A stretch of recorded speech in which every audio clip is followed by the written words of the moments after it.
Chosun Korean dramas present a very historically inaccurate perspective on many uniforms, armors, and costumes for the Imjin War era. What we want to do is to kind of correct those mistakes and tell you what the actual historical evidence says about what the ancient warriors wore into battle during the Japanese invasions.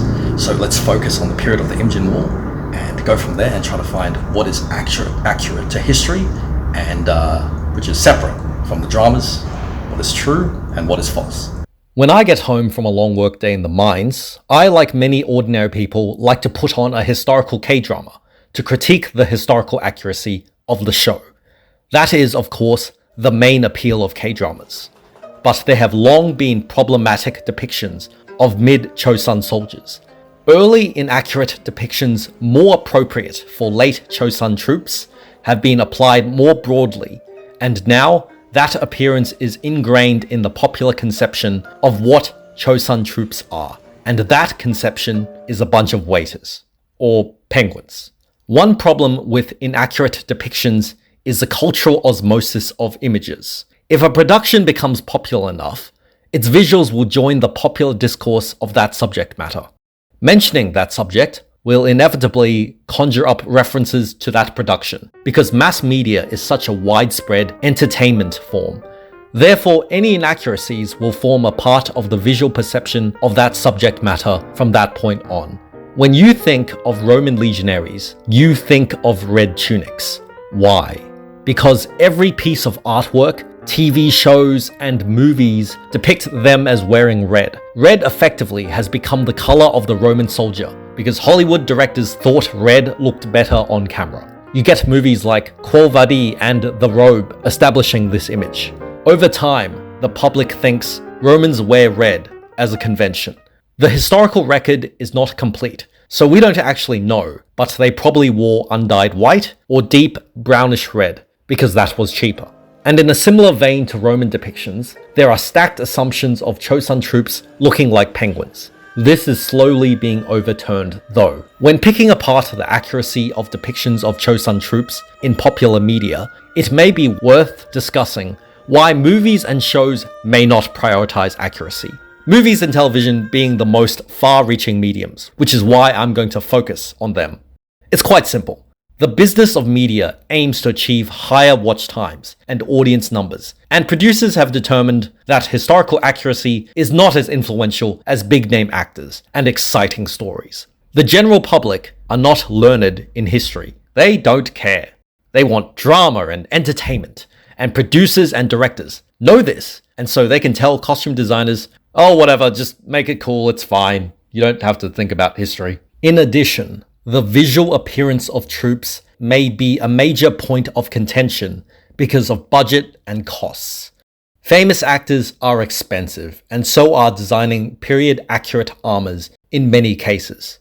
Production companies might not want to pay for historical consultants, and then there is the additional cost of making appropriate costumes when you could just use something lying around from previous productions. The factors influencing media studios in general also apply to Korean production companies. Hindered by lower budgets, companies decided to preferentially spend on big-name actors and not spend on costume experts, and therefore avoid creating expensive armors. Lacking budget, it was easier to ignore historical accuracy and recycle old props.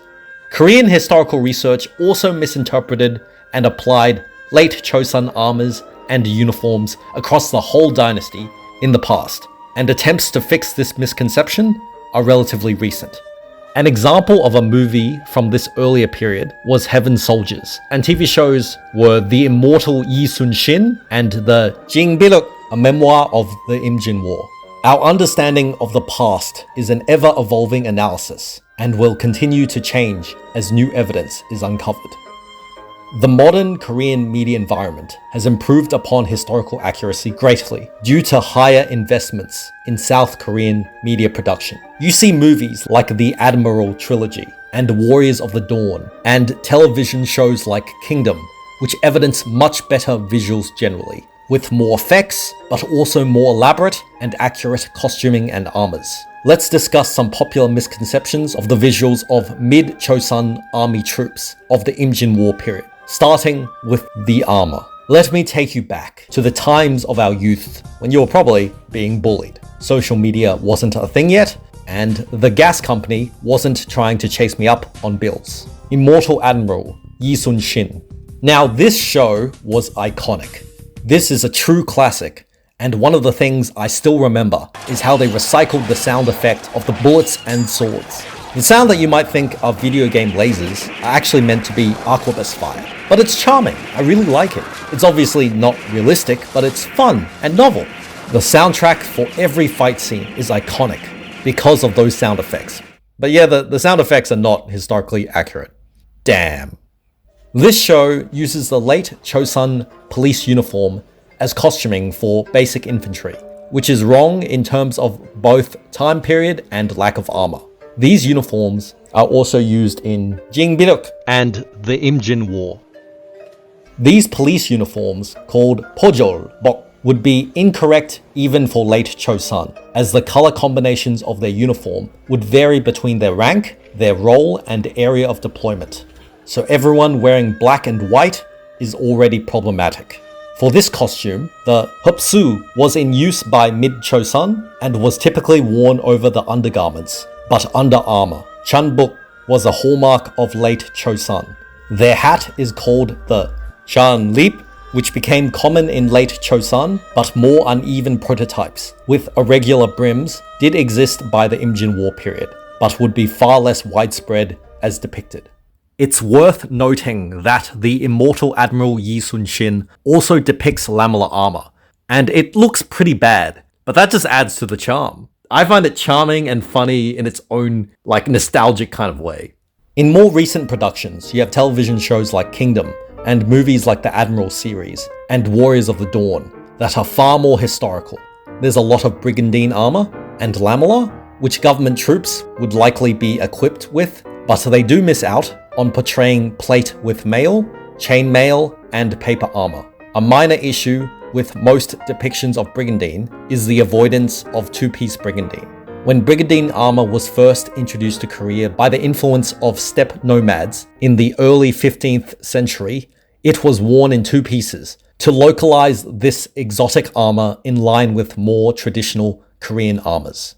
By mid-Chosun, the brigandine had been standardized into the one piece, often seen in Korean television and movies. Having one-piece brigandine as the norm is therefore accurate, but it would be nice to see the relics of two-piece brigandine, which was still in active service use. It was just less common. We don't have enough historical evidence for how brigandine coloration worked, or if there was a system in place, so we can only speculate. So everything is effectively within the realms of plausibility. There should be more use of bone yellow brigandine, because that is the natural color of undyed cotton, or nankeen, as that would be the cheapest and most practical for line infantry. But we simply don't know enough to make a definitive case. From what we know so far, there wasn't a uniform code for the Chosun army except for the Royal Guard. So troops would be armored in a mix of paper, chainmail, brigandine, plate with mail, and lamellar. The most common form of helmet would be the kettle helmet, called the Cheomju, inherited from the Goryeo dynasty, but the cone-shaped helmet, called the Ganju, which is most commonly paired with brigandine armor, was in use by the mid-Chosun dynasty, so its widespread depiction is plausible. Also in use was the iron helmet without the visor, called the Wanju, and the leather helmet, the Shimju, which was beginning to be phased out by the Imjin War period because of the spread of prototypes of the Chanlip, but these are not depicted in Korean popular media. There is some debate about how armored Chosun troops would be, but the general opinion is that most soldiers would have access to some form of armor. Historical records describe armor, its mass production, and the inspection of its quality. As such, current media depictions are pretty good, but could do with more variety for lower-end armors in particular, typically worn by the provincial armies. Where are the shields? Why are there no shields? Chosun troops literally had a category of infantry specified to wield shields in the front line of the standard Chosun battle formation. There are shields on ships for some reason, but not on land. Fail! Historically, Chosun shields were either rectangular, either in the larger form of a pavis or as a handheld infantry shield, or they could be circular when used in hand-to-hand fighting. Rattan shields were introduced by the Ming Dynasty later during the Imjin War. Senior Chosun commanders in particular are often depicted wearing Erlin Gap, which translates to fish scale armor. From a visual standpoint, it's easy to see why. It's beautiful. The color palette of alternating gold, black, and brown scales is very eye-catching. Or you could just go full gold to flex on the peasants, or silver to fit your broader army's color scheme, because armies all have to visually match on screen, of course. Unfortunately, for those with good taste, this is not historical. It was invented post-Imjin War, but this armor makes an appearance in so many movies and TV shows because of the cool factor. And it is cool, but it's not historical. Now let's talk about weapons, because everything is improved with weapons. The weapons. Most of the depictions of weapons in Korean popular media are fine, with one terrible exception, Tang Pa, which is effectively a trident. Not only are they waiters or penguins, they're also trying to Aquaman. Where the Tang Pa is featured, it's featured a lot. Okay, I'm going to have to segue here. So this documentary on Hendrik Hamel features diplomats from the real Dutch embassy because the Korean studio could not be bothered to get actors. So you just get these guys who clearly don't want to be there, coerced into this thing, and it's just so funny. It's so funny! In my head, the South Korean government is like, if you want to improve relations between our countries, there is one thing you could do, and the Dutch diplomats are like, do you want us to suck your... And the Korean government is like, no, of course not. There's too many of us. That would kill you. We just need you to reenact your noble ancestors on film, so it'll be recorded forever for posterity. And so they're just there in the rain, being sad, and the shot where he just runs up to the Qing ambassador going, get us out! We've been stuck here for years! We have kids back home! I haven't had a sandwich in 10 years! And the Qing diplomat is just like, what the f*** are you talking about? oh my word, it's so funny! I can just imagine the diplomats trying to escape from the set the whole time. Get us out! We've been stuck here for years! Like, quite fittingly, mirroring the characters they portray. Like, they thought the Qing diplomat was a real ambassador. Like, they weren't acting at that point. They were desperate. I went back to edit my completed video script and inserted this new segment on Hamel just to shield this documentary. This documentary is the funniest thing. I love it so much. Everyone is trying to be Aquaman or fight in the Colosseum. Even in late Chosun, the Tang Pa was an auxiliary weapon to be used in formations of the Korean version of the Ming Chinese Mandarin Duck formation, where it was used to hinder and disarm enemy weapons and to give pikemen the chance to kill the enemies. It was also used as a prop for muskets. So giving everyone an auxiliary weapon that was inefficient at killing and only worked specifically in a specialized formation would be a bad idea. Swords are fine, glaives are fine, spears are fine. It's pretty hard to get these wrong. Korean glaives could have a feather or tassel attached to a ring on the back of the blade, but not all glaives had them, so it's not necessary to depict them. Where are the sunja, chongtong, or the che chongtongs? The former often being used by infantry, and the latter by light cavalry. The Japanese are invading, and they have guns. Pull out your own guns. You have guns too. They're worse guns, but it's still better than no guns. Eventually, when you get to the late Imjin War, the Koreans had their own version of the arquebus. These are not depicted either. From a visual perspective, I guess differentiating the sides by the prevalence versus the absence of handheld guns illustrates a technological disadvantage which depicts the Koreans as the underdog in the fight. But there are depictions of Chosun artillery, but not the handheld guns.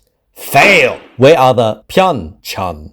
The baby arrow was such a big deal, it was a national secret during the Imjin War. There's even a movie called War of the Arrows, which depicts this very contraption during the Qing invasions. But we don't see the baby arrow in mid-Chosun depictions at all. Fail! Speaking of archery, there is another problem. Stringing a bow in Korean traditional archery uses the thumb, which is called the Mongolian draw. Drawing a bow in the European style uses the forefinger and middle finger, called the Mediterranean draw. The Immortal Shin depicts the European style of archery, so the show is literally unwatchable. One final thing is that the Chosun Koreans did know about dual-wielding swords as a technique called sang-to or sang-kom, and even had the technique on horseback, which was very rare, but it was in the historical record. So why are there no examples in pop media for something so cool? I have no idea. This seems to have a lot of potential. This idea seems to have a lot of potential for some very cool scenes. And it's even historical. Now, it may be unlikely that there are whole units of dual sword-wielding cavalry,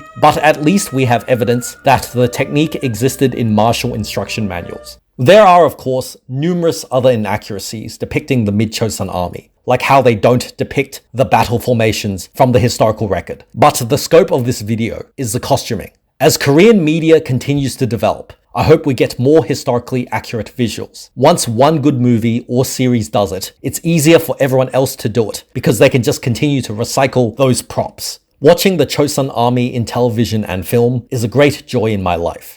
Historical accuracy is the foundation of that joy. Ergo, watching inaccurate media is like being trapped in a loveless marriage. But you can't leave because you're too old. You just have to make the most of it. If we extend this metaphor further, one day, I hope the partner gets all the Gucci and Prada, which will definitely improve the quality of the relationship, because that's what matters. Many blessings to my Patreon subscriber, the Command Bunker. The one-man army is a famous trope, and he is still living it to this day. He also makes Chosun content, so please go check out his channel. Okay, so we've explored how the K-dramas often present inaccurate historical depictions, and we've looked at what the real Chosun warriors during the Imjin War would have worn. And so with those two things reconciled, you will now have everything you need to make a historically accurate Imjin period Chosun dynasty army. So good luck to you, sir.